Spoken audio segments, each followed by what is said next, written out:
Welcome back, students. We were talking about cloning vectors. So we discussed two features. One is ORI, origin of replication, a very important feature introduced in a cloning vector to initiate replication. Then we are supposed to speak about selectable markers, but I took cloning sites first because selectable markers require some time.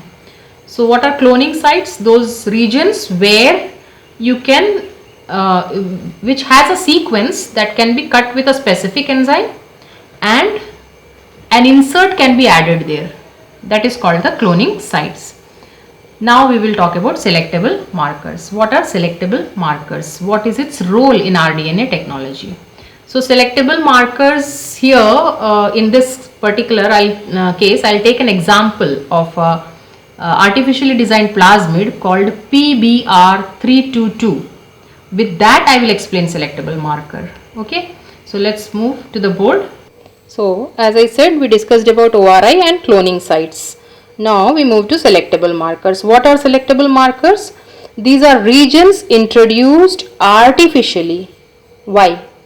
To identify and eliminate, discard non-transformants and permit only the growth of transformants, allow only transformants to grow.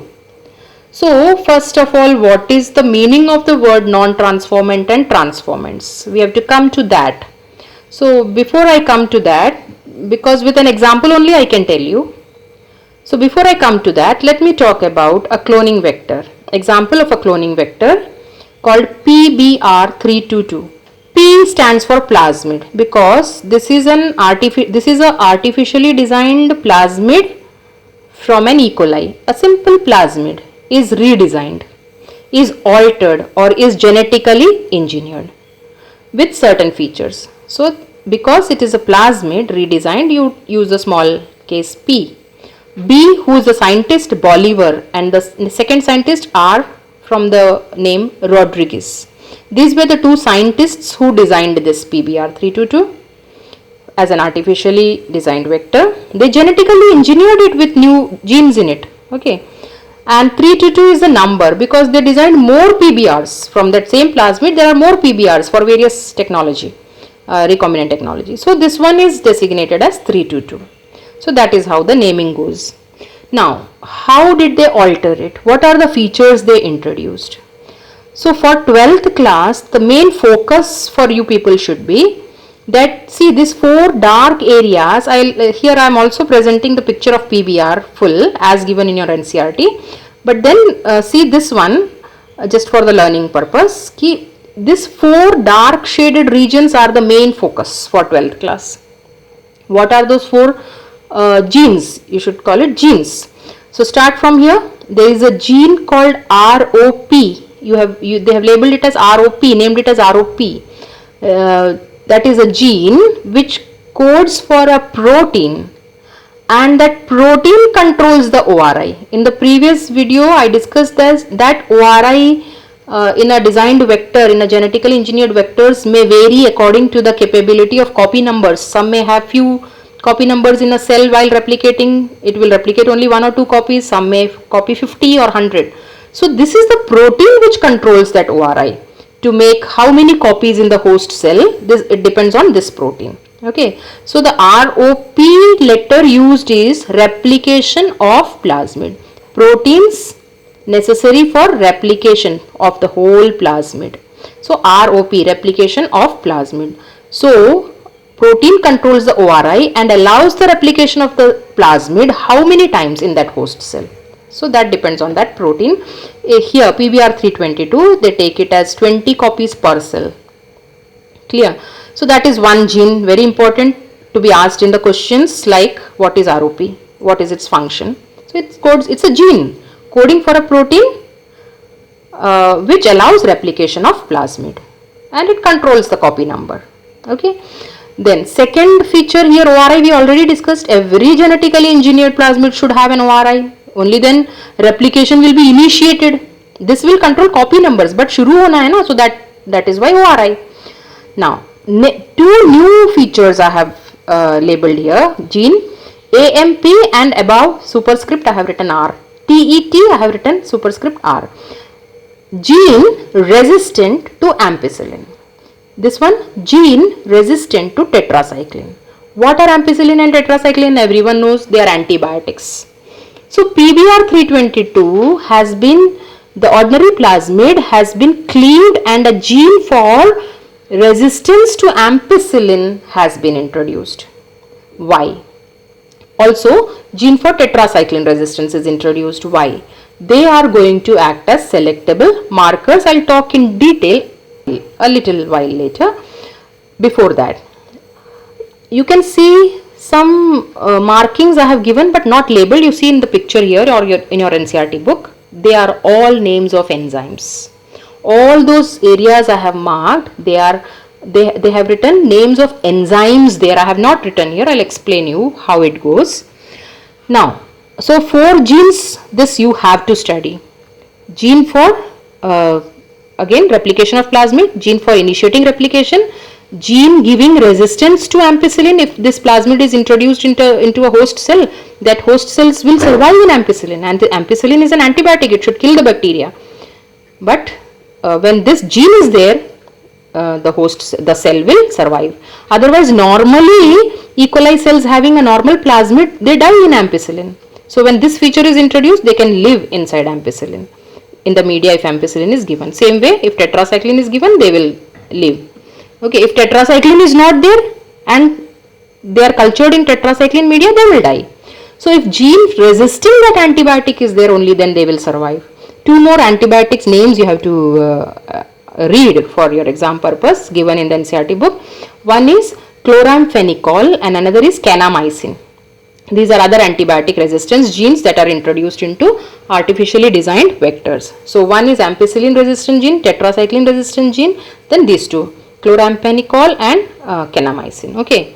So selectable markers are genes coding for a specific protein or a molecule which gives that host having that marker a specific feature. So what is a protein or molecule coded here? They form ampicillin resistant gene codes for proteins which will allow the cell to survive ampicillin, to resist ampicillin, to survive in ampicillin. Okay, to tolerate ampicillin. So that proteins are generated there, expressed there. Now coming to, I said these are the areas which I have not marked. Let us start from A, alphabet A, because that is the first letter. So ampicillin resistant gene may, you see I have marked 2 lines. Those are the areas where there are sequences which can be cleaved by enzyme PST1 and PVU1. All the enzymes here will be last letter Roman letter 1 except 2. I'll talk about that. So in ampicillin resistant gene, both the enzymes start from the name P. See, for 12th biology, you don't have all these enzymes names to be studied. So the naming restriction enzyme, one chart is there. You can go through that chart and what is the sequence it recognizes, from which bacteria it is isolated, all that is there, accordingly the naming. So PST1 and PVU1 are the enzymes which have recognition sequence in ampicillin region. Tetracycline region, I will take this later, come to tetracycline region. Enzymes which recognize their site there is BAMH1 and SAL1. See, till now all 1, Roman letter 1. Okay. Now come to ROP region. There is one enzyme recognition site for enzyme PVU2.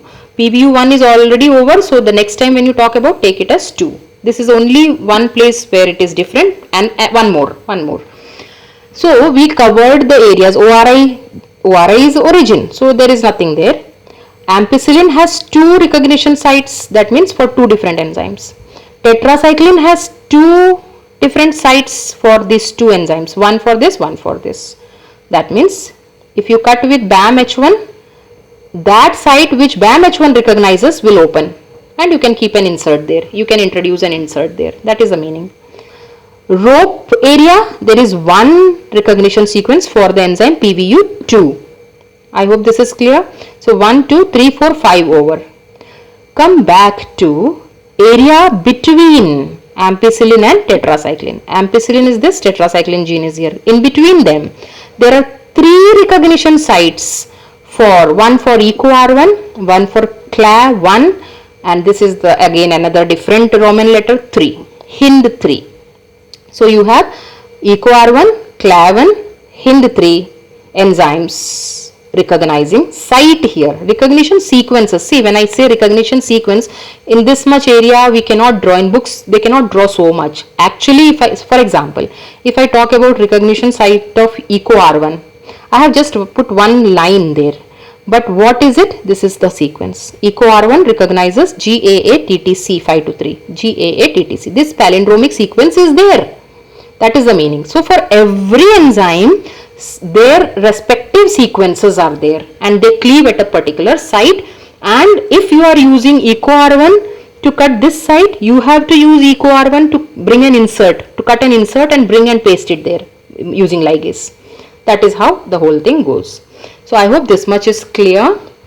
Now coming to talking about how a normal E. coli cell when cultured grows. They don't have antibiotic resistance gene. So if you are culturing them in a nutrient media, what? Normal E. coli, they'll form colonies. Normally they'll form. You have such plates in the lab where we culture cells, and we have such plates in the lab. But if you add any antibiotic in this nutrient media, any antibiotic, because they don't have resistance to antibiotic, they will die. The cells will not be seen, they will die off. Clear? This concept we are going to apply as in selectable marker. How does a selectable marker help in rDNA technology? So we have enough of PBR322 ready. Okay, researchers have done this job. I have not drawn all the sequences and all. I have drawn only those 4 important areas or 4 important genes. So we take PBR322. We use restriction enzyme BAMH1. Where does it cleave? BAMH1, it cleaves in between tetracycline resistant area. The sequence is there. So you see the space created, the tetracycline gene is disrupted. It is broken. So such broken tetracycline gene will not express. Okay, it will not function. So why did we break it with BAMH1? We have to give our gene of interest there. So a gene of interest is ready. From a DNA, isolated DNA, we are getting gene of interest cut by the same BAMH1. Both of these, and that too in many, it is amplified. See, you isolate DNA, you get a gene of interest, and suppose it is lost. You have to do the whole process again. It's a very tedious process. Okay, so we amplify it by, there are techniques for amplifying. PCR is one such technique we will discuss. One piece can become a billion copies. So we have many PBRs ready, we have many inserts ready, we give them together. I have drawn only one, but as many. We give the gene of interest and the plasmid cleaved at tetracycline area to be ligated. Ligase enzyme is given. In the ligase buffer, this is given. So ligase will seal. So ligase should seal. Okay. If it doesn't seal the interest with gene of interest with the plasmid, there can be cases where plasmid self-ligate. That means it has not taken the gene of interest. That also can happen. These two areas, they can again recombine because of complementarity. Okay, we have read about cohesive sites and all, but then it is taken care that it should take the gene of interest. Self-ligation is prevented, but still it may happen. Now, this is called rDNA. This ligated ones would be called recombinant DNA. If it has taken your insert, we call it rDNA. If there are cases like self-ligated one due to complementarity, we have to check it in the next step. We culture cells in a nutrient media. We add ampicillin into that nutrient media and we allow all these rDNA into it, all these plasmids which were ligated here, we will allow it with the cells, cultured cells. There are methods to allow the cell to take up plasmid. So those making the cell, techniques of making the cell competent, we will read somewhere later. So it could be with heat and shock treatments, chill treatment with eyes and all. There are so many treatments. So cells will take up the plasmid around. Normal E. coli cells were cultured rDNA is given, and you have added antibiotic ampicillin. We have not disrupted ampicillin. Ampicillin should be intact. So we are adding ampicillin. Now when the cells take up those plasmids, you will see different type of colonies being formed now. So whichever cells you see that are dying off, they are the non-transformants. Those colonies which are dying off are non-transformants, means they were the normal cells. They have not taken any of these plasmids, so they could not resist ampicillin. Normal cells cannot resist ampicillin.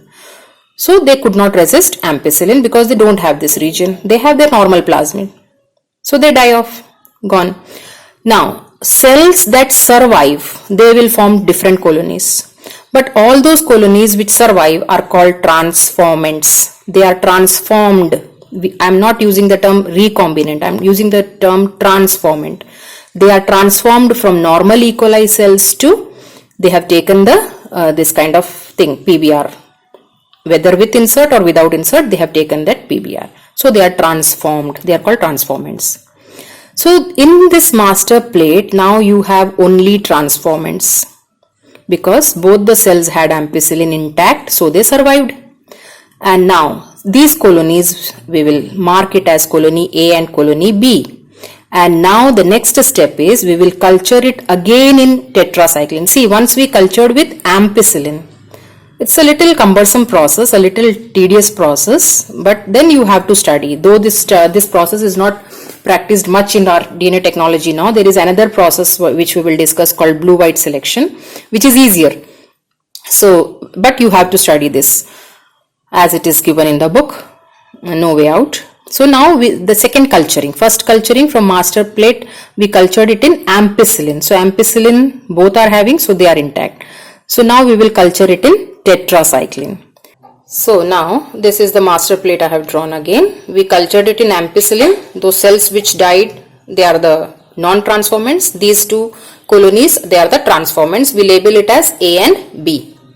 Okay, so now we have to prepare another subculturing plates, nutrient media in 2 plates to be subcultured, and in both cases we are adding tetracycline now. Why? In this subculture plate, first plate, we will put colony A, inoculate with colony A. Inoculate means take a small pinch from that and transfer it to this media, allow it to grow in incubation. So you have nutrient media plus tetracycline and you add colony A.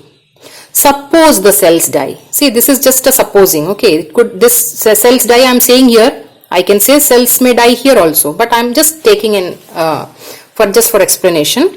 Suppose the cells die. If they die, what does it mean? They have lost the gene for tetracycline. So they could not tolerate tetracycline and the cells died. Ampicillin is there in both. That is over.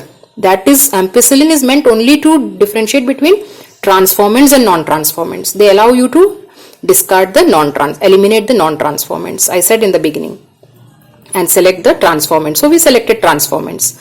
Now from those transformants, which are recombinants, that means which have taken your insert, gene of interest, and which are non-recombinants means they have not taken your gene of interest, their tetracycline gene is intact. So suppose these cells die.